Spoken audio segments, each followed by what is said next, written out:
அனைவருக்கும் வணக்கம். ஸ்டாட்டிக்ஸில் அடுத்ததாக நம்ம பார்க்க போகிறது ரிசல்டன்ட் ஃபோர்ஸ். ரிசல்டன்ட் ஃபோர்ஸ்னால் விளைவு விசை. முதல்ல அதுக்கான டெஃபினிஷன் என்னென்னு பார்த்துருவோம். ரிசல்டன்ட் ஃபோர்ஸ் வந்து ரெண்டு வெக்டார் தான் இருக்கணும், நிறைய வெக்டார்ஸ் இருக்கலாம். இங்கே நம்ம டிஃபைன் பண்ணிக்கிறது ரெண்டு வெக்டாருக்கான ரிசல்டன்ட் ஃபோர்ஸ் என்ன அப்படின்னு நம்ம டிஃபைன் பண்ணுறோம். ஓகே, டெஃபினிஷன் பாருங்கள். If a particle is acted on by two forces F1 vector and F2 vector, then F1 vector plus F2 vector is said to be the resultant force on the particle. ஒரு துகளில் ரெண்டு விசைகள் செயல்படுது, அந்த ரெண்டு விசைகள் செயல்படுறதால தான் அந்த பார்ட்டிக்கிள் வந்து நகருது இல்லை அது செயல் புரியுது அப்படின்னா, அப்போ அந்த ரெண்டும் சேர்ந்து தான் அந்த செயலை நடத்துது, அதுதான் விளைவு விசை அப்படின்னு சொல்கிறோம். அப்போ அது ரெண்டுத்தோட அடிஷன். இப்போது அந்த ரிசல்டன்ட் ஃபோர்ஸோட மேக்னிடியூடும் டைரக்ஷனையும் பார்க்க போகிறோம். மேக்னிடியூட்னா என்ன அளவு, அதான் மாடுலஸ் சொல்லுவோம் இல்லையா. அப்போது இந்த ரிசல்டன்ட் ஃபோர்ஸோட மேக்னிடியூட்னா modulus of F1 vector plus F2 vector என்னென்னு பார்க்க போகிறோம். அதோட டைரக்ஷன்னா மேக்ஸிமம் அதில் ஆங்கிள் கண்டுபிடிக்கிற மாதிரி இருக்கும், அது என்னன்னு நம்ம பார்க்க போகிறோம். இப்போது இது வந்து ஒரு தியரம் மாதிரின்னு வச்சுக்கோங்களேன். இதை நம்ம புரிஞ்சுக்கிட்டா இதை யூஸ் பண்ணி நிறைய ப்ராப்ளம் போட போகிறோம். அதுக்கு இதுதான் பேசிக், அதனால தான் இதை நான் நடத்திட்டு இருக்கேன். ஓகேவா, இப்போ பாருங்கள், முதல்ல இந்த படத்தை புரிஞ்சுப்போம். F1ன்றது ஒரு வெக்டார், F2ன்றது ஒரு வெக்டார். அப்போ இந்த F1 வெக்டர் F2 வெக்டர் இடைப்பட்ட கோணம் தான் ஆல்ஃபா. ஓகேவா, இந்த ரெண்டு விசையும் இந்த புள்ளியில் செயல்படுது. அப்போ இங்கே தான் இந்த பார்ட்டிக்கிள் இருக்குது. ஓகே, அப்போ அதோட ரிசல்டன்ட் ஃபோர்ஸ் இங்கே இருக்கிறத நம்ம எடுத்துக்கிறோம். ஜென்ரலாக வரையும்போது அதுக்கு ரெண்டுத்துக்கு இடைப்பட்டதில் எங்கேயாவது இருக்கும். அப்போது அது F1 vector plus F2 vector. அது இந்த பக்கம் கூட இருக்கலாம், இங்கே கூட இருக்கலாம், இப்படி கூட இருக்கலாம். ஜஸ்ட் நம்ம படத்துக்காக இப்படி வரைஞ்சிக்கிறோம். ஓகேவா, அப்போ இந்த ரிசல்டன்ட் ஃபோர்ஸ் வந்து எங்கே இருக்குது, F1 vector plus F2 vector. இந்த ஃபஸ்ட்டு வெக்டாருக்கும் இந்த ரிசல்டன்ட் ஃபோர்ஸுக்கும் இடைப்பட்ட ஆங்கிள் தான் தீட்டா. இதுதான் அந்த திசையை தீர்மானிக்கிறது. அப்போ டைரக்ஷன் சொல்லும்போது தீட்டா கண்டுபிடிக்க போகிறோம். மேக்னிடியூட் ஆஃப் த ரிசல்டன்ட் ஃபோர்ஸ்னா modulus of F1 vector plus F2 vector கண்டுபிடிக்க போகிறோம். ஓகேவா, அப்போ ரெண்டு வெக்டார் இருக்குது, அந்த ரெண்டு வெக்டார் இடைப்பட்ட கோணம் ஆல்ஃபா. இது மொத்தமாக இருக்குது, இருக்குல்ல, இந்த ஃபுல் தான் இது ஆல்ஃபா. இங்கே எழுதியிருக்கிறதுனால இது மட்டும் நினைக்கக்கூடாது, இது மொத்தம் சேர்ந்து ஆல்ஃபா. அப்போ ரிசல்டன்ட் ஃபோர்ஸ் என்னது, F1 vector plus F2 vector by the definition. ஓகேவா, கொஸ்டின் பேப்பரில் சில டைம் வெறும் த ரிசல்டன்ட் ஃபோர்ஸ் அப்படின்னு கொடுத்துருப்பாங்க. அப்போ இந்த கோடு இல்லாமல் கொடுத்துருப்பாங்க, அப்படின்னாலும் அது வெக்டார் தான். நம்ம எழுதும்போது வெக்டார் சிம்பிள் போட்டு நம்ம எழுதுவோம். ஓகேவா, அப்போ the magnitude of the F1 vector plus F2 வெக்டர்னா மாடுலஸ் கண்டுபிடிக்கணும். இப்போ இதுக்கான பேசிக்கான சில விஷயங்கள் நான் இங்கே சொல்லிடுறேன். இது வெக்டாரில் +1 +2 படிச்சிருப்போம். இப்போ பாருங்கள், ஏ வெக்டார்றது ஒரு வெக்டார், பி வெக்டார்றது இன்னொரு வெக்டார், அதுக்கு இடைப்பட்ட கோணம் வந்து தீட்டா. ஓகேவா, அப்போ வந்து மாடுலஸ் ஏ வெக்டார் ஸ்கொயர்னா A vector dot A vector dot product. Dot ப்ராடக்ட்னா என்ன கொடுக்கும், உங்களுக்கு கிடைக்கிற ஆன்சர் ஸ்கேலராக இருக்கும். ஓகேவா, இப்போ ஏ டாட் பி ரெண்டு வெக்டாருக்குள்ளே டாட் ப்ராடக்ட் கண்டுபிடிக்க போகிறோம் அப்படின்னா modulus A vector into modulus B vector into அதுக்கு காஸ் ஆஃப் இந்த ரெண்டுத்துக்கும் இடைப்பட்ட கோணம். மாடுலஸ் ஏ வெக்டர் தான் வெறும்னே ஏ, அதனால் நான் ஏ இன்ட்டு பி இன்ட்டு காஸ் தீட்டான்னு எழுதியிருப்பேன். ஓகேவா, டாட் ப்ராடக்ட் வந்து கம்யூட்டேட்டிவ். இந்த ஆங்கிள் இப்படி ரெண்டுமே, ஏன்னா காஸ் ஆஃப் மைனஸ் தீட்டா எடுத்திங்கன்னா ப்ளஸ் காஸ் தீட்டா தான். ஸோ அதனால் ஏ டாட் பினால பி டாட் ஏனால ஒன்று தான், அது டாட் ப்ராடக்ட் பொறுத்த வரைக்கும். அதுவே கிராஸ் ப்ராடக்ட் அப்படின்னா உங்களுக்கு என்ன வரும்னா A vector cross B vector என்ன வரும்னா modulus A vector into modulus B vector into sine theta into N cap. N கேப்னா யூனிட் நார்மல் வெக்டார். இதுக்கு செங்குத்தாக இருக்கிற ஒரு வெக்டார் தான் நார்மல் வெக்டார், அதனோட என்ன அளவு 1ன்னு அர்த்தம், அதான் யூனிட் நார்மல் வெக்டார். அப்போ இதனோட மாடுலஸ், இந்த கிராஸ் ப்ராடக்டோட மாடுலஸ் எடுக்கணும், நமக்கு என்ன வரும், மாடுலஸ் ஆஃப் என் கேப்னா 1 ஆகிடும். மீதி இருக்கிறதுக்கு அப்படியே எழுத போகிறோம். ஓகேவா, ஏன்னா இப்போ நம்ம டேன் தீட்டான்னு ஒன்று கண்டுபிடிப்போம். இந்த டைரக்ஷன் சொன்னோம் இல்லையா, அதில் இந்த டைரக்ஷனுக்கு தீட்டா வேணும், அப்போ டேன் தீட்டா வேணும். ஸோ அதுக்காக தான் ஈஸியாக கண்டுபிடிக்கிறதுக்காக இந்த ஈக்குவேஷன் 2வை ஈக்குவேஷன் 1ஆல் நம்ம டிவைட் பண்ணுறோம். அப்போ இந்த ஏபி பை ஏபிபி கேன்சல் ஆகிடும், சைன் பை காஸ்னா டேன் வரும். அப்போ tan theta equal to modulus of இந்த cross product divided by dot product. இது ஞாபகம் வச்சுக்கோங்க. ஸோ இதுதான் பேசிக் உங்களுக்கு. இது நிறைய இடத்துல நம்ம யூஸ் பண்ணுவோம். எப்போ மாடுலஸ் ஆஃப் ஏ வெக்டர் ஸ்கொயர்னா ஏ டாட் ஏன்றது நம்ம யூஸ் பண்ணுவோம். ஓகே, ஞாபகம் வச்சுக்கோங்க. இப்போ அதுதான் நம்ம இங்கே அப்ளை பண்ண போகிறோம். இந்த மாடுலஸ் ஆஃப் ஏ வெக்டர் ஸ்கொயர்னா ஏ டாட் ஏன்று இருக்கு இல்லையா. அப்போ ஸ்கொயர் இல்லாமல் வந்து தான் மாடுலஸ் ஆஃப் ஏ வெக்டர் என்ன வரும் உங்களுக்கு, root of A vector dot A vector. இப்போ இங்கே பாருங்கள், the magnitude of F1 vector plus F2 vector கேட்டிருக்காங்க இல்லையா, அதுதான் கண்டுபிடிக்க போகிறோம். அப்போ modulus of F1 plus F2 கண்டுபிடிக்க போகிறோம். இங்கே இந்த ஹோல் ஸ்கொயர் இல்லாமல் இருந்தால் அப்போ ஸ்கொயர் ரூட் ஆஃப் வரும். அப்போ ரூட் ஆஃப் உள்ளே இருக்கிற vector F1 plus F2 dot F1 plus F2.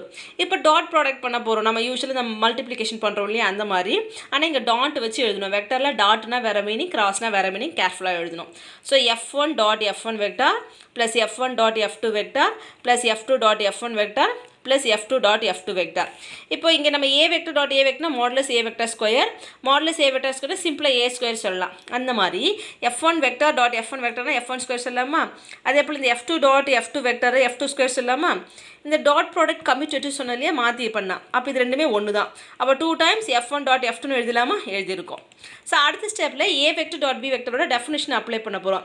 அப்போ என்ன வரும்? மாடுலஸ் எஃப் ஒன் வெக்டர்னா வெறும்னா F one, modulus F two வெக்டர்னா எஃப் டூ, எஃப் ஒன்னுக்கு எஃப் டூக்கு இடைப்பட்ட கோணம் எது பாருங்கள்? எஃப் ஒனுக்கு எஃப் டூக்கு இடைப்பட்ட கோணம் இது ஃபுல்லாக இருக்கிறது. அப்போ இந்த ஆல்ஃபா தான் எஃப் ஒனுக்கு எஃப் டூக்கு இடைப்பட்ட கோணம், அதுதான் நம்ம இங்கே எழுதியிருக்கோம். அப்போது ரெண்டு ஃபோர்ஸோட ரிசல்டன்ட் ஃபோர்ஸ் அப்படின்னா அது F one vector plus F two vector, அதனோட மேக்னிடியூட்னா modulus of F one vector plus F two vector equal to root of F one square plus F two square, அதனோட மேக்னிடியூட் ஸ்கொயர், ஃபஸ்ட் வெக்டரோட magnitude square plus second வெக்டரோட magnitude square plus 2 into F one into F two into cos of angle between the two vectors. இந்த alpha தான் போடணும். ஓகேவா?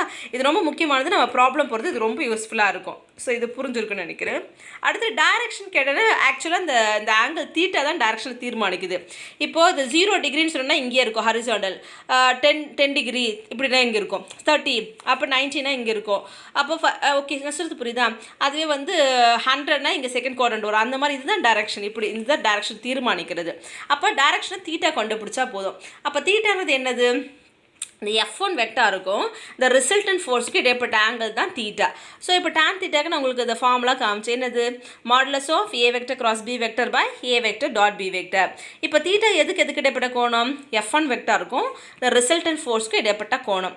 அப்போ அதை தான் நம்ம தீட்டான்னு எடுத்திருக்கோம். இப்போ tan theta equal to modulus of F one vector cross of இது ரெண்டும் சேர்ந்து ரிசல்டன்ட் ஃபோர்ஸ் வந்து ஒரு ஃபோர்ஸ்னு அர்த்தம்.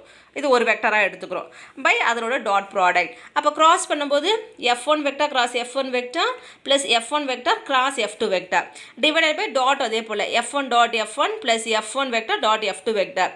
இது கிராஸ் ப்ராடக்ட் அதே வெக்டரோட கிராஸ் ப்ராடக்ட் பண்ணால் 0 வெக்டார். எப்படின்னா ஏ கிராஸ் ஏனா சைன் 0 வந்துடும், ஆங்கிள் வந்து 0. அப்போ சைன் 0 0னால மொத்தமாக 0 ஆகிடுது, அதனால தான் 0. அதுவே ஏ டாட் ஏ பண்ணும்போது ஏ vector into A into cos 0னா 1, அப்போ ஏ ஸ்கொயர் வருது. ஸோ அதனால தான் இங்கே போடுறோம். ஓகேவா? ஸோ கிராஸ் ப்ராடக்ட்டில் அதே சேம் வெக்டர் வந்து 0 ஆகிடும், இது 0 ஆகிடும். ரிமைனிங் இருக்கிறது modulus of F one vector cross F two vector. அப்போ modulus of F one cross F டூனா நமக்கு என்ன வரும்? AB into sine theta. அப்போ F one into F two into sine of angle between the ரெண்டு vector. எதுக்கும் F ஒன்னுக்கு F டூக்கு இடைப்பட்ட கோணம் என்னது உங்களுக்கு? ஆல்ஃபா. ஆல்ஃபா தான் எஃப் ஒன்னுக்கு எஃப் டூக்கு இடைப்பட்ட கோணம். ஸோ அதுதான் நம்ம இங்கே எழுதுகிறோம். ஓகேவா? இந்த நியூமரேட்டருக்கு டினாமினேட்டில் எஃப் ஒன் டாட் எஃப் ஒன்னா என்ன வரும் உங்களுக்கு? F one square. இது இந்த ஏ டாட் பியோட டெஃபினேஷன் அப்ளை பண்ணுறோம், A into B into cos theta. அப்போ என்ன வரும்? F one into F two into அதுக்கு இடைப்பட்ட ஆங்கிள்னால் காஸ் ஆல்ஃபா வரப்போகுது. ஓகேவா? இப்போ இங்கே டினாமினேட்டர் பாருங்கள், ஒரு எஃப் ஒன்று காமனாக வெளியே எடுக்கலாமா? நியூமரேட்டர்லேருந்து ஒரு எஃப் ஒன் கேன்சல் ஆகிடுமா? அப்போ ரிமைனிங் என்ன இருக்கும்? F two sine alpha by F one plus F two cos alpha. நம்மளோட ஆங்கிள் டைரக்ஷனை தீட்டா கண்டுபிடிக்கணும். அப்போ theta equal to tan inverse of. So நம்ம என்ன பார்த்துருக்கோம்? ரெண்டு வெக்டரோட ரிசல்டன்ட் ஃபோர்ஸ்னால் என்னென்னு பார்த்துருக்கோம், அந்த படம் என்னென்னு பார்த்துருக்கோம். எது ஆங்கிள்ன்றது ரொம்ப முக்கியம். ரெண்டு வெக்டருக்கு இடைப்பட்ட ஆங்கிள் ஆல்ஃபான்னு எடுத்திருக்கோம். ஒரு வெக்டருக்கும் ரிசல்டன்ட் ஃபோர்ஸ்க்கும் இடைப்பட்ட கோணம் தான் தீட்டா. அப்போ அதனோட என்ன மேக்னிடியூட் எப்படி கண்டுபிடிக்கிறதுன்றதுக்கான ஃபார்முலா இதுதான். அதே போல் டைரக்ஷன் கேட்டாங்கன்னா தீட்டா கண்டுபிடிக்கிறதுக்கான ஃபார்முலா இதுதான். இப்போ இது கராலரி பார்க்க போகிறோம். இப்போ எஃப் ஒன் எஃப் டூ ரெண்டு வெக்டர் நம்ம பார்த்தோம் இல்லையா? அது ரெண்டுமே ஈக்குவல் மேக்னிடியூடாக இருந்ததுன்னா ரெண்டுத்துக்கும் மாடலில் சேம்னு இருந்துச்சுன்னா அப்போ அதனோட எண்ணளவு என்னவா இருக்கும்? இது 2 மார்க் கொஸ்டினில் கேட்பாங்க. இதுதான் ரெண்டு வெக்டர் ஈக்குவல் மேக்னிடியூடாக இருந்துச்சுன்னா what is the magnitude of the resultant force அப்படின்னு கேட்பாங்க. அதுதான் இது. ஓகேவா? ஸோ அப்போ நாம் என்ன பண்ணுறோம்? ஸோ இதுதான் magnitude of the resultant force. தெரியுமா நமக்கு? Root of F one square plus F two square plus 2 F one F two into cos alpha. F one ஸ்கொயருக்கு பதிலாக என்ன போட போகிறோம்? எஃப் போட போகிறோம். ஏன்னா ரெண்டுமே சேம் மேக்னிடியூட் சொல்லியிருக்கோம். அப்போ F square plus 2 F into எஃப்னா F square into cos alpha. F square plus F square வரும், 2 எஃப் ஸ்கொயர் வருமா? ரெண்டுத்தில் 2 எஃப் ஸ்கொயர் காமனாக எடுத்துட்டா இங்கே 1 + 1 cos alpha. 1 + 1 into cos alpha. அப்போது 1 + காஸ் ஆல்ஃபா நமக்கு என்ன தெரியும்? 2 into cos square alpha by 2. இந்த 2 4 இருக்குமா? அப்போ ஸ்கொயர் ரூட்னா 2 வெளியே எடுக்கலாம். ஏற்கனவே இங்கே எஃப் இருக்குது, காஸ் ஸ்கொயருக்கு ஸ்கொயர் ரூட் இருந்தால் காஸ் ஆல்ஃபா பை 2. இது ஒரு 2 மார்க் கொஷின். இந்த கொஷின் என்னென்னு பாருங்கள். ரெண்டு வெக்டார் பர்பண்டிகுலராக இருந்துச்சுன்னா அந்த ரிசல்டன்ட்டோட மேக்னிடியூட் என்ன, ரிசல்டன்ட்டோட டைரக்ஷன் என்னன்றது தான் இந்த கொஷின். இது ஒரு 2 mark question, university 2 mark question.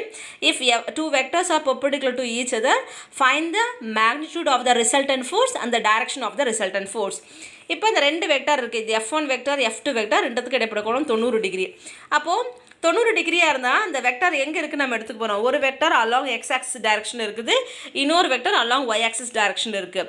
அப்போது ஒரு வெக்டார் எப்படி எழுதலாம், வெக்டார்னா அதனோட எண்ணளவும் அதனோட திசையில் இருக்க ஒரு யூனிட் வெக்டார் சேர்த்து எழுதலான்னு அர்த்தம். அப்போ F1 வெக்டரோட எண்ணளவு வந்து F1, இந்த டைரக்ஷனில் இருக்கிற யூனிட் வெக்டார் எக்ஸ் ஆக்சிஸில் இருக்க யூனிட் வெக்டார் வந்து I வெக்டார். அப்போ F1 I வெக்டார் எழுதலாமா. அதே போல் இது வந்து F2 J வெக்டார் எழுதலாம். இப்போது இந்த கேஸில் நமக்கு வரும்போது என்னென்னா F1 vector plus F2 vector நீங்கள் இதில் எப்படியே போட்டால் IJ இந்த மாதிரி மாடுலஸ் ஆஃப் நம்ம A vector plus AI vector plus BJ vector plus CK வெக்டார்னு படிச்சிருப்பீங்க. அப்போ ரூட் ஆஃப் அந்த ஐஜேக்கோட காம்பனன்ட் ஸ்கொயரிங் அண்ட் ஆடிங் பண்ணி இந்த ஆன்சர் எப்படி சொல்லலாம். ஆர் வேறு விதமாக சொல்லலாம், இந்த ஃபார்முலாவில் நம்ம ரீப்ளேஸ் பண்ணலாம். அப்போது இந்த F1 வெக்டார் இங்கே F1 மேக்னிடியூட்னா F1 மட்டும் தான் வரப்போகுது. ஏன்னா modulus of F1 I vector போட்டாலும் F1 தான், மாடுலஸ் ஆஃப் I வெக்டார்னா 1. ஓகே, நம்ம இதில் ரீப்ளேஸ் பண்ணால் F1 square plus F2 square ஆல்ஃபாக்கு பதிலாக நம்ம என்ன போட போகிறோம் 90 டிகிரி, அதுதான் ரெண்டு வெக்டாருக்கு இடைப்பட்ட கோணம். அப்போ cos 90 ஆன்சர் என்ன 0. அப்போ இது ஃபுல்லாக போயிடுச்சுன்னா F1 square plus F2 square தான் வரும். அப்படியும் சொல்லலாம். எந்த லாஜிக் கரெக்டாக ஃபாலோ பண்ணாலும் நமக்கு இதுதான் வரப்போகுது. அப்போ ரெண்டு வெக்டார் பெர்பெண்டிகுலர் டு ஈச் அதராக இருந்துச்சுன்னா அதோட மேக்னிடியூடுக்கு என்ன formula, root of F1 square plus F2 square. இப்போ ஆங்கிள் கண்டுபிடிக்க போகிறோம், tan தீட்டா. இதுதான் இந்த டைரக்ஷன் tan தீட்டாக்கான ஃபார்முலா. இந்த F1 காமன் எடுத்து கேன்சல் பண்ணியிருக்கோம் இல்லையா. அப்போ என்ன வரும் நமக்கு F2 into sine alpha by F1 plus F2 cos alpha. இதுதான் direction of the resultant force கண்டுபிடிக்கிறதுக்கான ஃபார்முலா. இங்கே இந்த இன்வர்ஸ் இந்த tan தீட்டா ஈக்குவல் இப்படி எழுதுவோம். இதை தான் நம்ம இப்போ அப்ளை பண்ண போகிறோம். இந்த ஆல்ஃபாக்கு பதிலாக நம்ம என்ன பண்ண போகிறோம் 90 டிகிரி போடுறோம். ஸோ அதுதான் இங்கே போட்டிருக்கேன். சைன் 90யோட ஆன்சர் 1, காஸ் 90யோட ஆன்சர் 0. இப்போ 1னா F1 இன்ட்டு F2 வரும். காஸ் 90 0றதால இந்த ப்ளஸ் டேர்ம் ஃபுல்லாக 0 ஆகிட்டு F1 ஸ்கொயர் மட்டும் வரும். ஒரு F1 கேன்சல் ஆச்சுன்னா F2 பை F1. அப்போ theta equal to tan inverse of F2 by F1. அப்போ 2 மார்க் கொஷனில் write down the magnitude and direction of the resultant force if two vector are perpendicular அப்படின்னா magnitude வந்து என்ன எழுதுனா போதும் root of F1 square plus F2 square, direction theta equal to tan inverse of F2 by F1 எழுதுனா போதும். இதெல்லாம் ஃபுல்லாக புரிஞ்சிடுச்சுன்னா இனி வர ப்ராப்ளம் நம்ம போடுறது ஈஸி. தேங்க்யூ. ப்ராப்ளம் அடுத்த வீடியோவில் பார்க்கலாம்.